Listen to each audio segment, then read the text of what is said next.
Hi, I'm Eleni. And I'm Rob. Welcome to the You Big Talker comedy show. How many of you have heard the phrase, nobody wants to work anymore?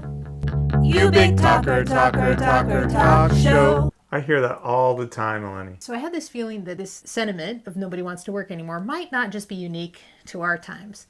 And I was happy to find it was confirmed by this professor, Paul Ferry. He compiled news clippings all the way back to 1894 with that very sentiment. So this is from 1922. I'm going to read this. What is the cause of unemployment in hard times? The manufacturer and businessmen say it is because nobody wants to work anymore unless they can be paid enough wages to work half of the time and loaf half of the time. Loaf. Loaf. Do you ever loaf? Yes, I loaf around half the time. At least half. Probably more 3/4.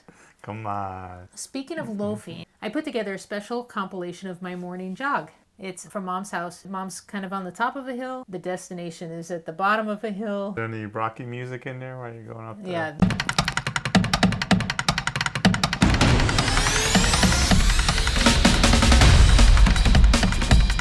These gardens are crazy. And by crazy, I mean amazing. So they might not voluntarily say good morning to you. I guess the plants do. Here's the ferry.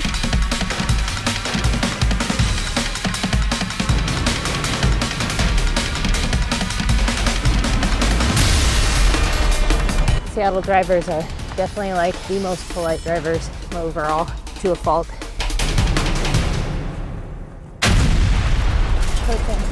My mom's house. I taped my jog. I also did some more work on the porch. This time, the back porch, though. Yeah. Hi, Rob.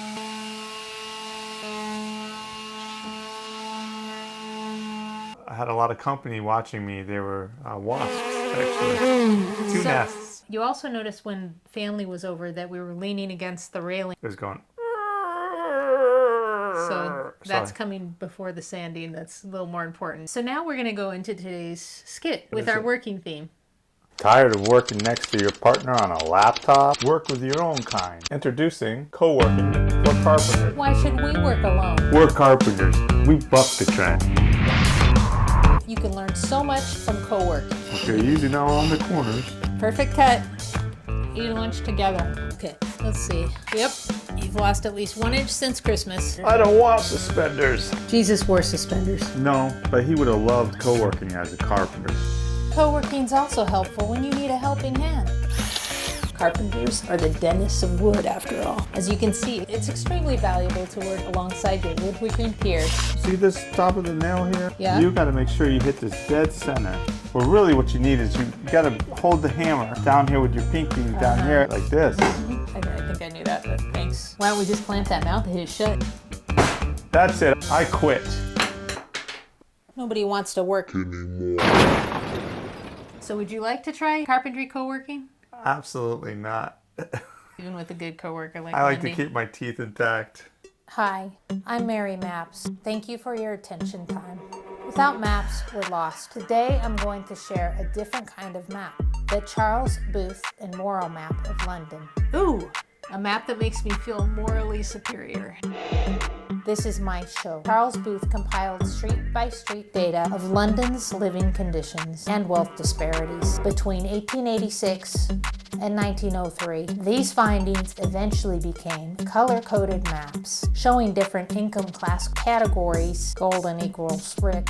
So this is the inverse of redlining? Please no spoilers for future episodes. Back to my show. Mr. Booth's maps help define social cartography, expanding the utility of maps beyond navigation and conquest to documents that can help people by defining their experience. This map includes the refuge for fallen females, contrasted with the home-loving residents of a less impoverished area who were seldom out late and not interested in entertainments. I, for one, enjoy going out of my home and being out late for entertainments.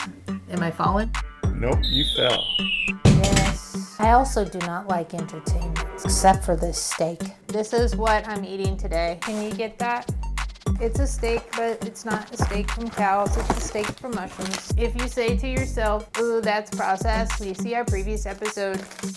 Though the sound is not tantalizing, when it cooks up, it will be sizzling and delicious.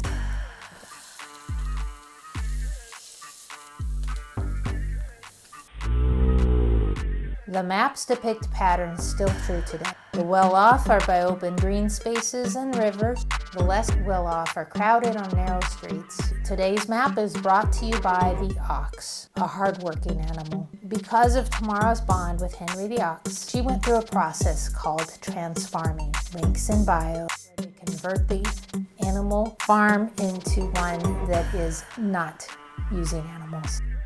We are animals. Find yourself in the world with maps. Where else should we go in the world? What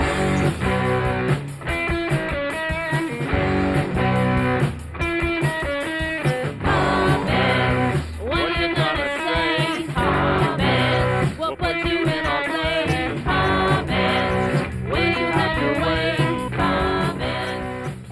Comments. Grocery store cookies. When given the choice between grocery store cookies or working from the beach, commute free, spending more time with my family, whatever will I choose? I have no desire to do yoga, fun activities, or break bread with my coworkers. They're a bunch of germy, noisy, inconsiderate, plastic navel gazers. Make the office a fundamental better place to work, and folks will be more willing to come back. I feel like most of the people pushing to come back to work are extroverted white men, for whom the office was a grand old place to be.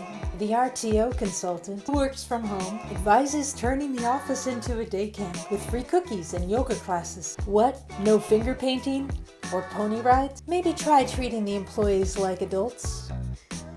I actually wouldn't mind going back in more often, but my boss doesn't want to go in, and no one else from our team goes in either. There's no point in scrambling to get my toddlers ready. All right, come in for the day and the commute.